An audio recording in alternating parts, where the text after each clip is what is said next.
साथियों, हम अशोक कुमार सोनकर जौनपुरी की तरफ से आप सबको हार्दिक नमन नमस्कार हो।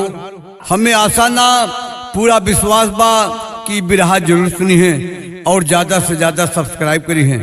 बिरहा एक ऐसे महान पुरुष भारत रत्न डॉक्टर भीमराव रामजी अंबेडकर जो सारे दुनिया का सफर करके ऐसा संविधान बना करके इतने बड़े भारत की देश की तकदीर को बदल दिए। ए बाबूजी, देश में आज भी कुछ ऐसी कमियां हैं। अगर आज बाबा साहब का संविधान पूरे देश में एक दिन के लिए पूर्ण रूप से लागू हो जाए तो देश का नक्शा और कुछ होगा। हम ऐसे महान पुरुष को श्रद्धा सुमन अर्पित करते हैं और कोट कोट नमन करते हैं। बाबूजी, ऐसे महान पुरुष की जीवनी के बारे में एक छोटा सा बिरहा प्रस्तुत है। कैसे मास्टर?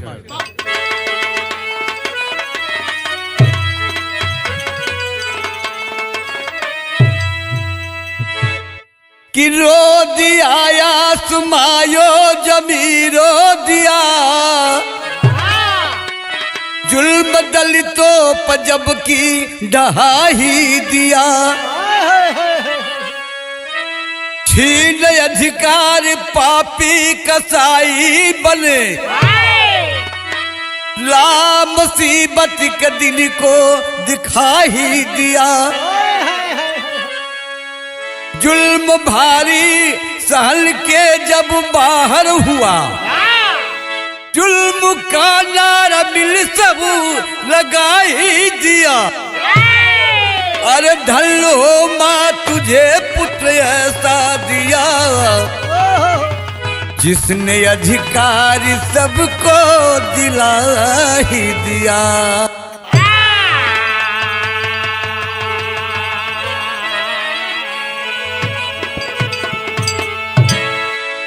ए बाबूजी, बात उस समय की है। मेरा देश अंग्रेजों के हाथ गुलाम था और छुआछूत देश में चरम सीमा पर थी बाबूजी। और उसी समय इस दलित समाज के लिए मेरे देश में हो रहे अन्याय के बारे में कवि ने लिखा है। क्या लिखा है मास्टर?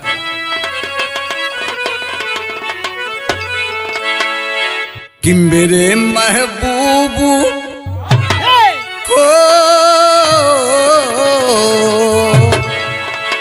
मेरे महबूब मेरे साथ बड़ा चाल किया,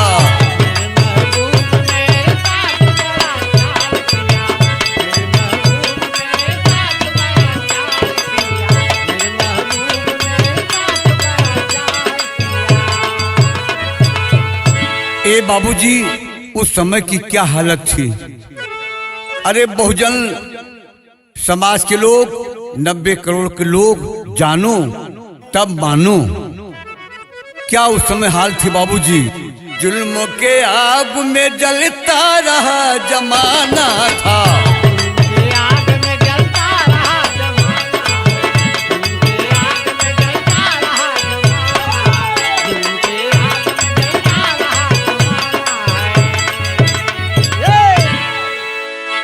जुल्म के आग में जलता रहा जमाना था।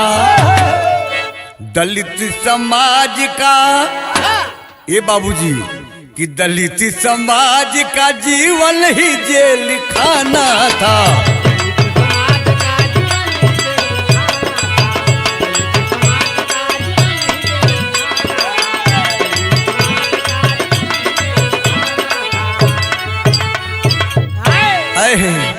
इस समाज का जीवन ही बाबू जेल खाना था।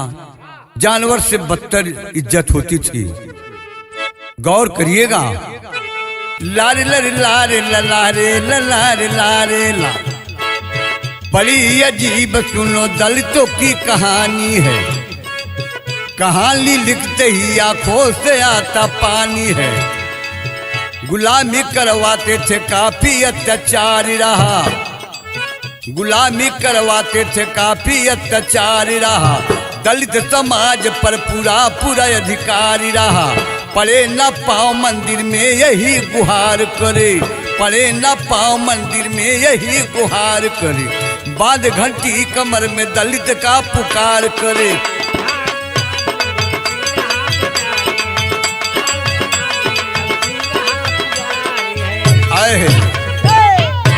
मेरे समाज की यही हालत थी। लेकिन एक लाइन बड़ी मार्मिक हो कि बाध घंटी कमर में दलित का पुकार करे, पड़े ना पाँव मंदिर में यही गुहार करे। बार ना ऊन काटे धोबी भी इनकार करे।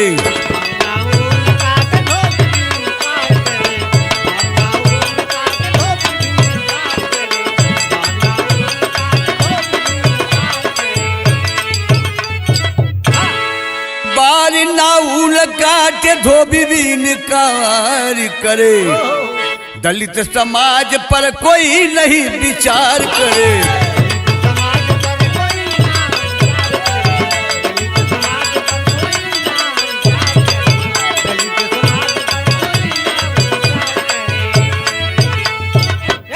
ये बाबूजी इस समाज की यही हालत थी।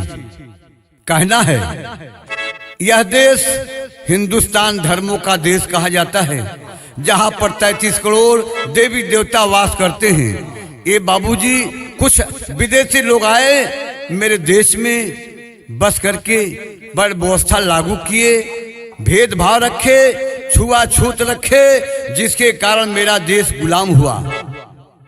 700 बरस मुगलों के हाथ रहा, 250 बरस अंग्रेजों के हाथ रहा। बड़े तपस्या बलिदान के बाद बाबूजी मेरे देश को आजादी मिली। अंग्रेजी हुकूमत थी, छुआछूत बाबूजी चरम सीमा पर था। उसी समय एक दलित माँ की गोद में बाबा साहब का जन्म होता है। कहना है कि 14 पर लावा 1891 में बाबा साहब बोलिए अवतार हो।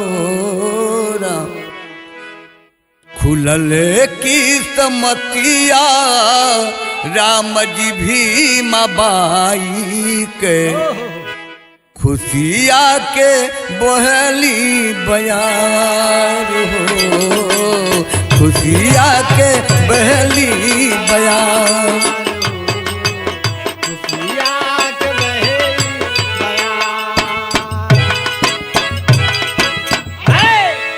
ये बाबूजी पूरे परिवार में खुशी की लहर दौड़ जाती है। खुशी की लहर दौड़ जाती है। राम जी भीमाबाई फूले नहीं समाते हैं। राम जी राव जाते हैं, गांव में खबर दे देती हैं कि आज हमारे बेटवा पैदा भल हो। सोहर 2 लाइन में मास्टर कैसे बा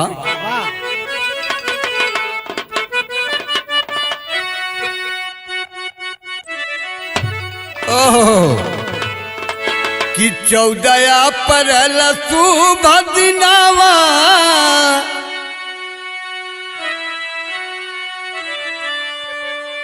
के लिहाल जन्मवान हो। अरे मोरे ललला शुभ दिनवा लिहाल जाना मवारे भवाना, वहाँ के भाग्य जागल हो।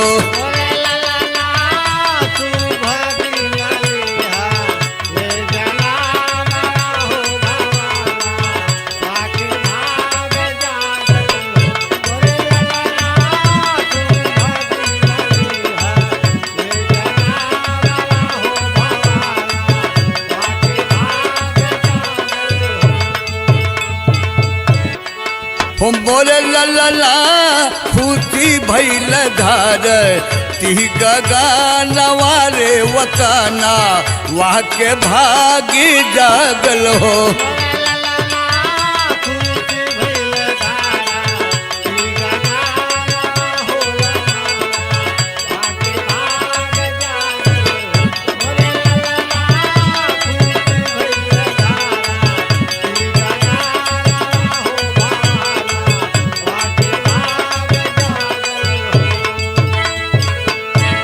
गोतनी पड़ोसनी गीत गावेल, कहाले मिलावेल हो। मोर ललना बेनिया रे डोलावे लेन पवानवा रे भवाना वहाँ के भागी जागल हो।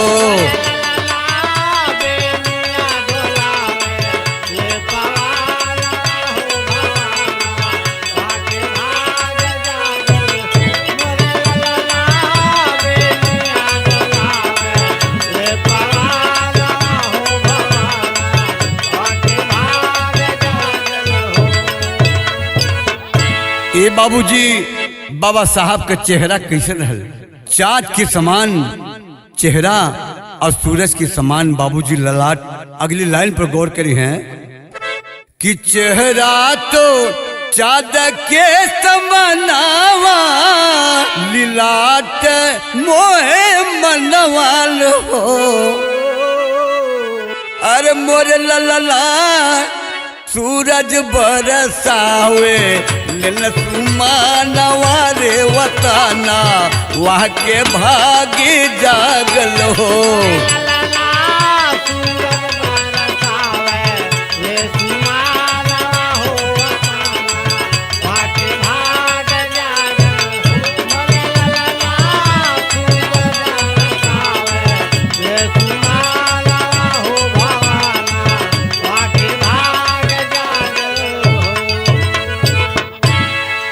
ए बाबूजी दिन दुना रात चौगुना बाबा साहब बढ़ने लगते हैं।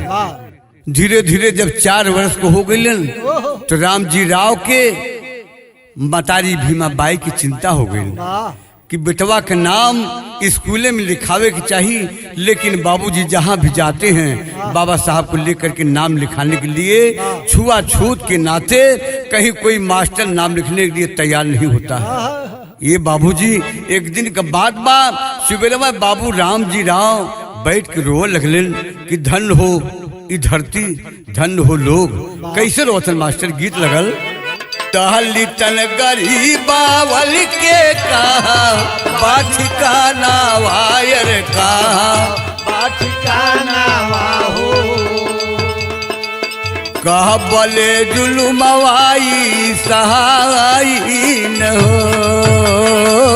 कबले जुलुमा सहाय न हो। कबले जुलुमा सहाय न हो। इस समाज के कहीं ठिकान ना बा झूलो मुढ़ावे पापी बोली सायताना वायर बहनी सायताना वाहो बहनी सायताना वाहो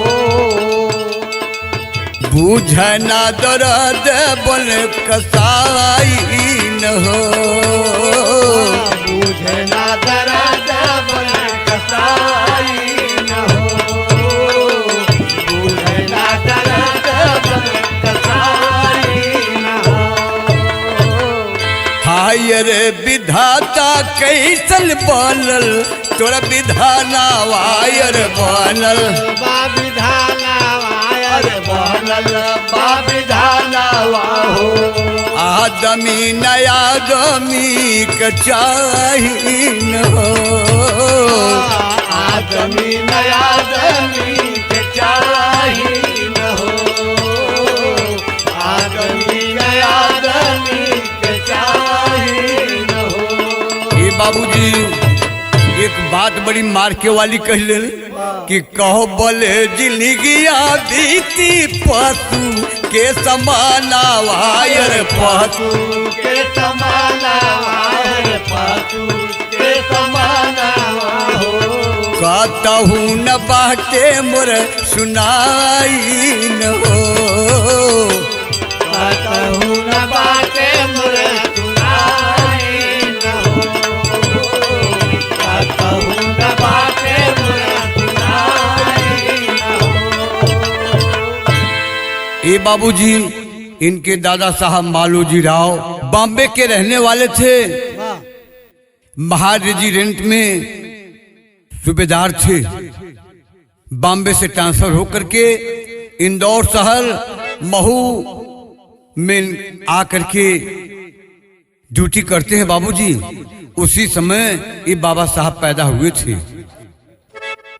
छुआछूत के नाते कहीं कोई मास्टर लिखने के लिए तैयार नहीं होता है।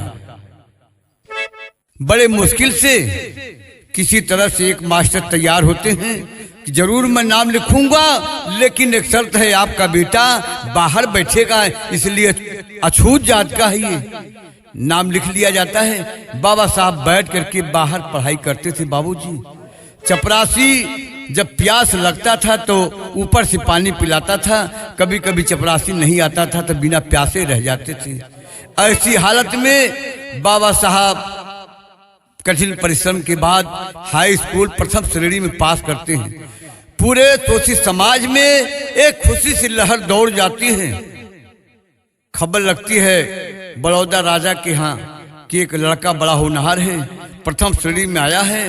वो कहलवा देते हैं कि उस लड़के को मैं 25 रुपया छात्रवृत्ति दूंगा, पढ़ाई करे।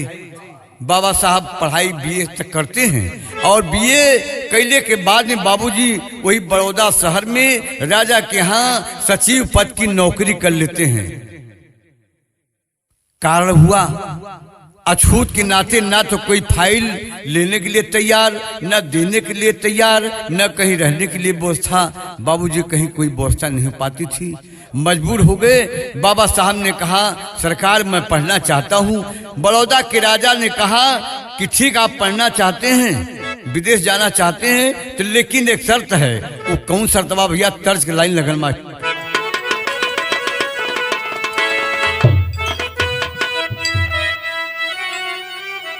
बाबा वही गीतिया बा कि कवली नगरिया में जाई के लू कैलू चिरई, कवली नगरिया में जाई के लू कैलू चिरई, कवली नगरिया में जाई के लू कैलू चिरई, कह के अंगनवा बीरन हो, कह के अंगनवा वीरान हो, कह के अंगनवा वीरान हो। ए बाबूजी यही भाव में बड़ौदा के राजा अंबेडकर साहब से शर्त रखते हैं। क्या शर्त रख लें? पैसा से हमारे जो करबा पढ़ाइया हो, पैसा से हमारे जो करबा पढ़ाइया हो, पैसा से हमारे जो करबा पढ़ाइया हो, तोहरा से एक ठेई करार हो, तोहरा से एक ठेई करार हो, तोहरा से एक ठेई करार हो। करी के पढ़ाई अबा हमारी नगरिया हो, 10 वर्ष करे होई तोहके नौकरिया हो, यह बाटे शर्तवा हमार हो। आई है बाटे हमार हो, यह माया देशवा हमार हो। कैला पढ़ाई अमेरिका नगरिया हो, कैला पढ़ाई आया अमेरिका नगरिया में, कैला पढ़ाई आया अमेरिका नगरिया में। फिर होके अइला तैयार हो, फिर होके अइला तैयार हो, फिर होके अइला तैयार हो। ये बाबूजी अमेरिका से एमए की डिग्री, एमएससी की डिग्री, तमाम डिग्री लेकर के बाबूजी आ जाते हैं। बड़ौदा के राजा के यहाँ नौकरी कर लिए, लेकिन फिर वही पहले वाली हालत, बिल्कुल मजबूर हो गए। बाबूजी जब मजबूर हो जाते हैं नौकरी छोड़ देते हैं और एक दिन घर छोड़ करके चल देते हैं। एक वीरान में बैठ करके रोते हैं, कहते कि बारे समाज, बारे देश, बारे छुआछूत की मारी। वह गीत के लाइन लगल मास्टर, छुआछूत रोगवा अरे भयल दुस्त मलवा, छुआछूत रोगवा भयल दुस्त मलवा रतनवा बीठे रोवे लाहो बीच बनवा रतनवा बैठल रोवे लाहो बीच बनवा वतनवा बीचे रोए लाहो बीच बनवा रतनवा बैठल रोवे लाहो बीच बनवा रतनवा लाहो बीच बनवा वतनवा बीचे रोए लाहो बीच बनवा वतनवा बीचे रोए लाहो बीच बनवा। अरे बाप रे बाप, कैसे मेरे समाज का उत्थान होगा। बाबा साहब बैठ के रोने लगते हैं। बाबूजी रुलाई पर धरती हिलने लगती है। कापे लगी धरती हिले लाया सब मनवा लगी धरती लाया लगी धरती लाया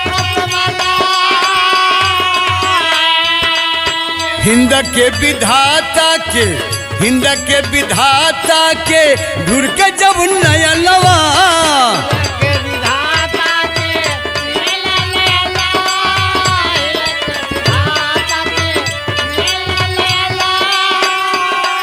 बापी मलुआ दी के वही है पतनवा रतनवा बैठल रोवे लाहो पीछे बनवा रतनवा बैठल रोवे लाहो पीछे बनवा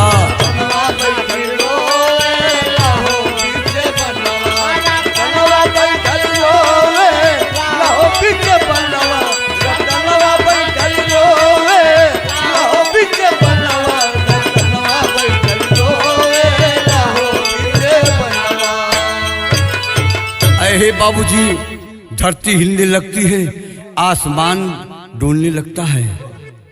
बाबूजी हुआ क्या, मन में विद्रोह बढ़ जाता है और सोचते हैं कि हो हिम्मत का असली नाम जिंदगी, अरे हिम्मत का हो हिम्मत का असली नाम जिंदगी, दुनिया की हर शक्ति करती जिन्हें सलाम, हिम्मत का असली नाम जिंदगी।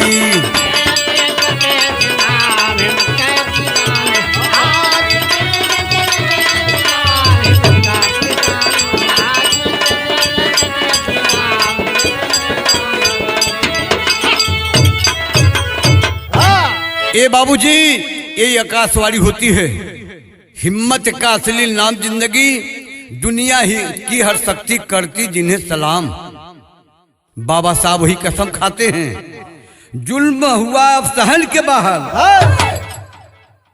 जुल्म अब ना सहेंगे, जब तक जुल्म मिटेगा नहीं मरते दम तक लड़ते रहेंगे। अरे फूल अगर है चमन के अंदर और खुशबू न जाए बागों से, और कर्म करे जो जग के अंदर, कर्म बड़ा है भागो। ये बाबूजी संसार में एक समान सब पैदा होता है, लेकिन कर्म से छोटा और बड़ा बनता है। यही बाबा साहब कसम खा लेते हैं, सोच लिए कि दुनिया में कर्म ही प्रधान है। कुछ दिन बाबूजी एक डिग्री कॉलेज में पढ़ाते हैं, लेकिन वही छुआछूत लगा रहा। किसी तरह से पैसा जुटा करके लंदन जाते हैं, DSc करते हैं, 8 लाख की डिग्री, बैरिस्ट्री की डिग्री ले करके फिर देश में वापस आ जाते हैं, कोर्ट में जा करके वकालत करते हैं। छुआछूत वही हालत रहती है, चलता नहीं है। किसी तरह से जीवन निर्वाह कर रहे थे। बाबूजी बाबा साहब के पास 5 संतान थे, 3 बच्चे पहले मर चुके थे, एक बेटी भी मर चुकी थी, एक बेटा राज रतन था जो भी बीमारी में झेल रहा था। तब तक बाबूजी लंदन से एक खबर आ जाती है 12 बजे दिन में कि आपको 4 तारीख को गोलमेज कॉन्फ्रेंस में जाना है। बाबा साहब कचहरी छोड़ करके मारे खुशी में दौड़ते हुए आते हैं, और जब अलन घरे तो यहाँ का देखल मास्टर गीत के लाइन लग गए, निबिया के डार जिनका कह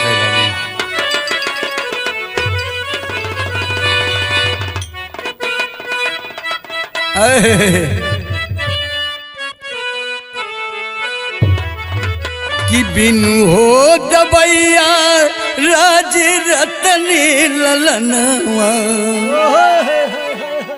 गईले सरगवा तकाय हो लसिया के लेके रोए रामू रे मैरिया तब तक बाबा गईल आय हो।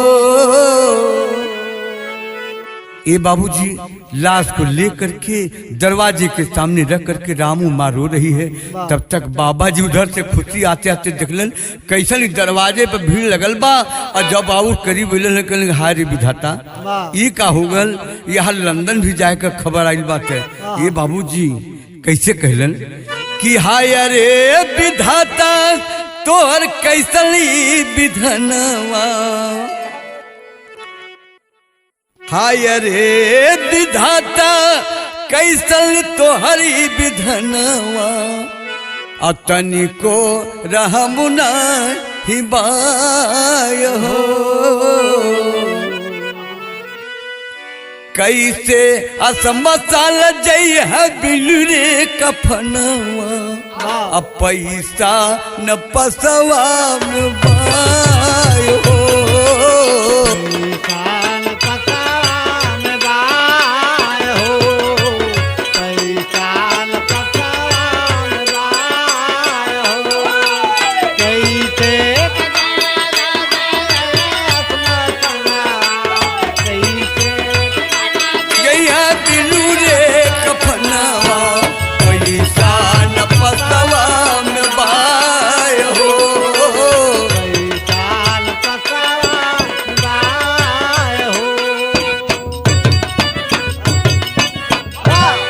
ये बाबूजी माँ रो रही है कफन के लिए पैसा नहीं है।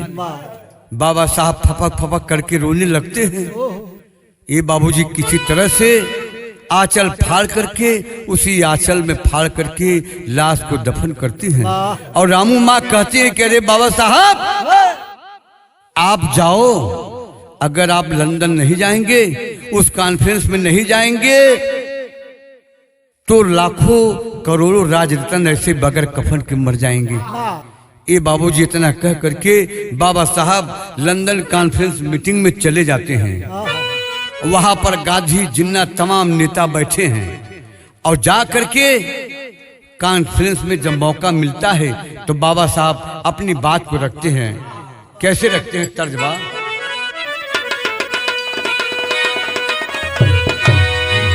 हरपियावा मिला ला ला ला मुंगावा बोल के सपलवा रे नाना दी हरपियावा मिला ला ला ला मुंगावा बोल के सपलवा रे नाना दी हरपियावा मिला ला ला ला मुंगावा बोल के सपलवा रे नाना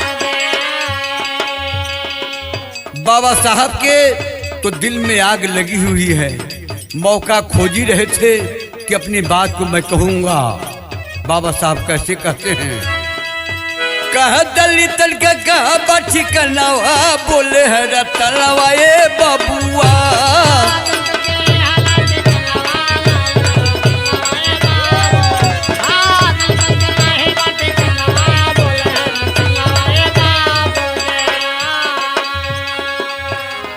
काल खोल कर सुन लीजिए हिंदुस्तान में क्या कदर है दलितों की। 4 हिस्सा में 3 हिस्सा मोर समझिया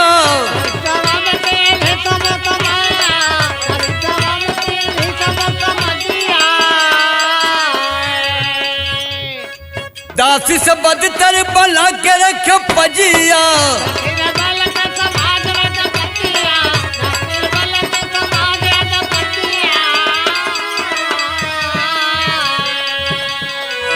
अरे जानिए जरा सोचिए जानवरों से बदतर जिंदगी है दलित समाज की।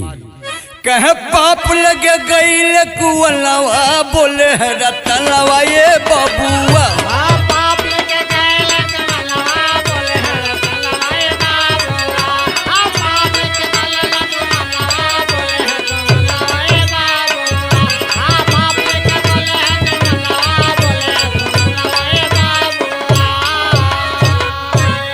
इतनी बात कह करके बाबा साहब को मौका मिलता है बढ़िया, वो कह देते हैं कि मेरे हिंदुस्तान में मेरे समाज की हाल है, इसलिए मेरा समाज 2 वोट देगा।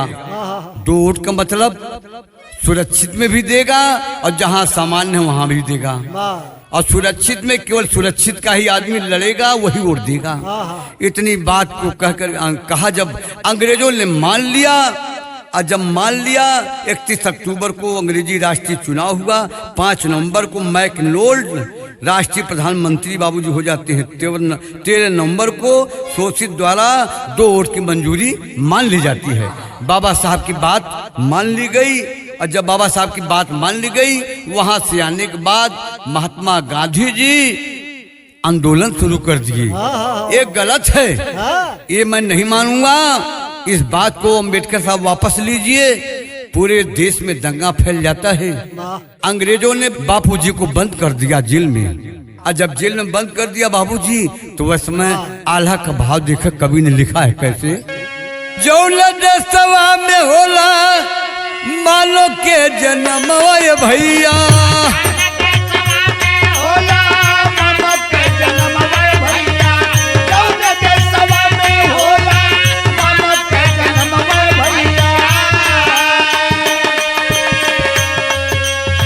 मालो के छुअलवा हो धर्मवा चल जाए, मानो के छुअलवा हो धर्मवा चल जाए, मानो के छुअलवा हो धर्मवा चल जाए।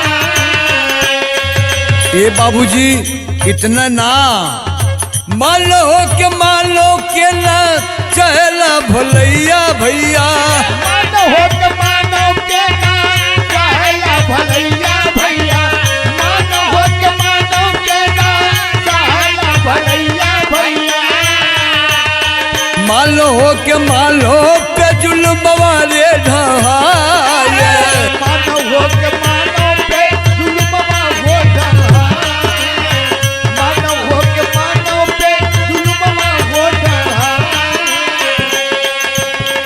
शोषित दलित के खातिर लड़ैया बाबा, शोषित दलित के खातिर लड़ैया भैया, शोषित दलित के खातिर लड़ैया भैया, दिहलैया अधिकार बाबा सबके रे दिलाया, अधिकार बाबा सबके हो दिलाए, अधिकार बाबा सबके हो दिलाए। कैला डरामा गांधी वही रे समैया भैया,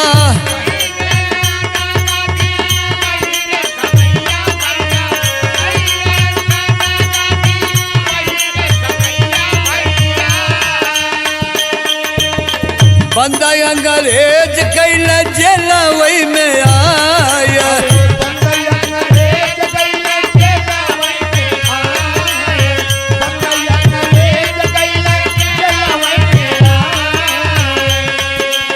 मचक को हरा बहू है समझ सवा में बाबू, मदल को हरा बहू है सबद सभा में बाबू, मदल को हरा बहू है सबद सभा में बाबू।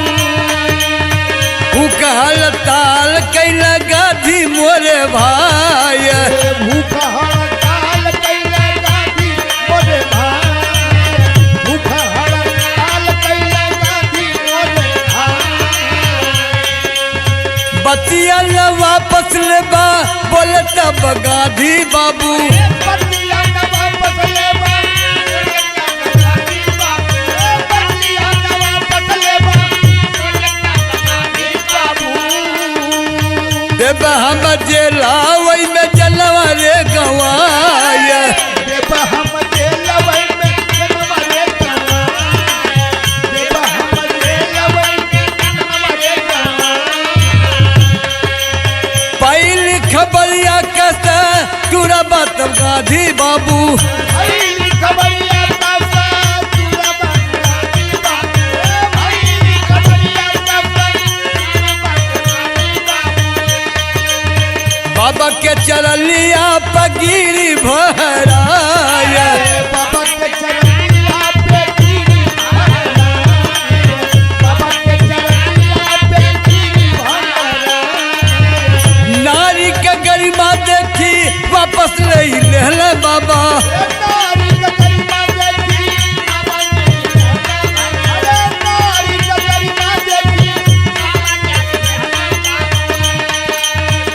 समझुआ दिया पल्ली हलै रे पुराई।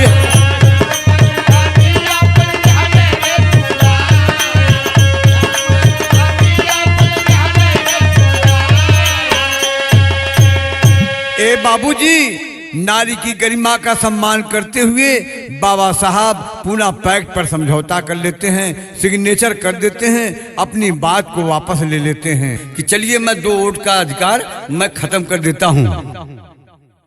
वहीं पर पूना पैक्ट समझौता हो जाता है और 141 सीट पूरे देश में तय हो जाती है कि दलित समाज 141 सीट पूरे देश में लड़ सकता है।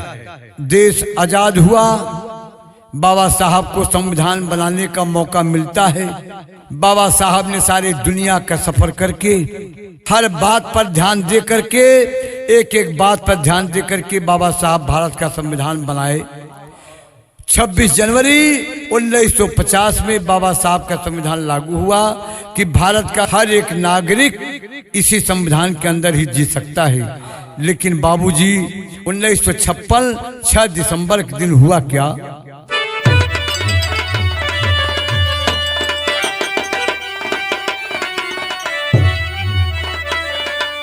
कि 1956 6 दिसंबर आई गईले। अरे बाबा छोड़ के वतनवा पर आई गईले। बाबा छोड़ के वतनवा पर आई गईले। बाबा छोड़ के वतनवा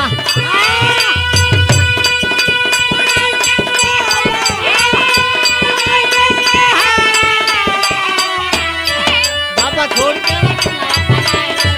बाबा छोड़ के वतनवा पर आई गईले।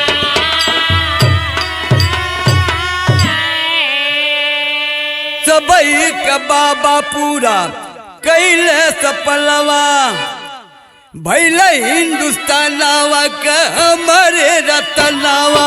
भैले हिंदुस्तानवा के हमारे रतनवा। भैले हिंदुस्तानवा के हमारे रतनवा।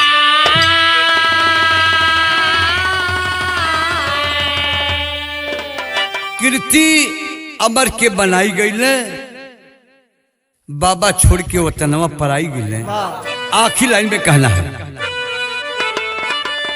कि जब तक कायम रही धरती गगनवा तब तक भूली लाई बाबा जी के नमावा। तब तक भोलेला है बाबा जी के तब तक भोलेला है बाबा जी के नामा।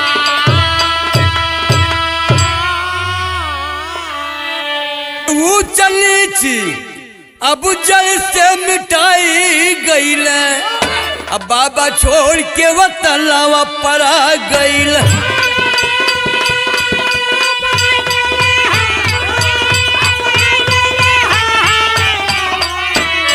बाबा छोड़ के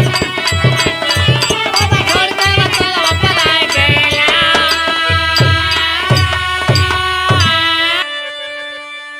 ए बाबूजी, जो काम भगवान नहीं कर पाए वो बाबा साहब ने कर दिखाया। आखिर लाइन में कहना बाबू कि गुरु बिहारी गुरुपत्तू रामोदपति राम राम सनेही कुबेर कवि जी का यही है पैगाम कि हिम्मत का असली नाम जिंदगी। गीतिया अशोक कुमार गावे सुबह शाम हिम्मत का असली नाम जिंदगी।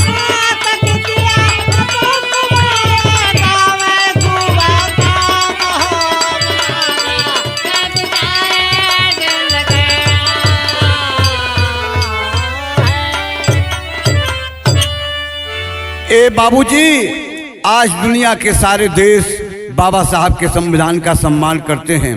यहाँ तक कि अमेरिका का वाइस चांसलर, कोलंबिया यूनिवर्सिटी का वाइस चांसलर जब अंदर जाता है तब बाबा साहब की प्रतिमा को नमस्कार करके तभी जाता है। इसलिए कहना है मानवता का प्रहरी हूँ, दानवता कुचल कर रख देंगे। अरे गर मिले समर्थन आपका समाज बदल कर रख देंगे।